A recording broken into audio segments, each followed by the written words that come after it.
माँ रसोई में काम कर रही थी। तभी उसका 10 वर्ष का बेटा उसके पास आया और बिना कुछ कहे एक कागज का टुकड़ा आगे बढ़ा दिया। माँ के हाथ गीले थे, पहले उसने अपने हाथ पोंछे, फिर उस कागज को लेकर पढ़ने लगी। उस पर लिखा था, लॉन की घास काटने के 20 रुपया, इस सप्ताह अपना काम कमरा साफ करने के 20 रुपये, आपके काम से दुकान लाने जाने के 20 रुपये, छोटे भाई का ध्यान रखने के 4 रुपये, कचरा बाहर फेंकने के 4 रुपये, पूरा हिसाब कुल 40 रुपये। बेटे ने उस सप्ताह जितने काम किए थे उसका हिसाब उसने उस कागज पर लिख दिया था। पूरा हिसाब पढ़ने के बाद माँ ने नज़र उठाकर अपने बेटे को देखा और कुछ सोचने लगी। फिर उसी कागज को पलटकर पीछे कुछ लिखने बैठे गई।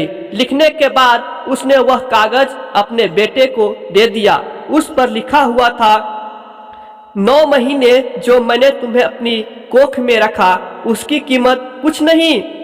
तुम जब छोटे थे और जब जब भी तुम बीमार पड़े तब सारी सारी रात जागकर तुम्हारी सेवा करने की कीमत कुछ नहीं। वे सारे मुश्किल समय जो तुम्हारे कारण मुझे मिले उसकी कीमत कुछ नहीं।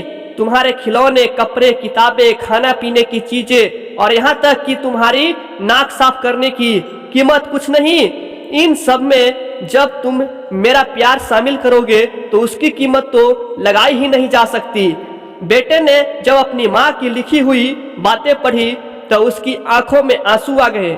उसने अपनी माँ की आंखों में देखकर और बोला, आई लव यू मम्मी।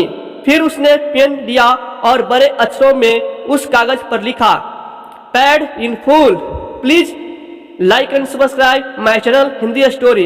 यदि यह कहानी आपको अच्छा लगा और अब आप भी अपने माँ के प्रति कुछ दिल में प्यार रखते हैं तो प्लीज हमारे चैनल को लाइक, सब्सक्राइब और अधिक से अधिक शेयर करें। Thank you.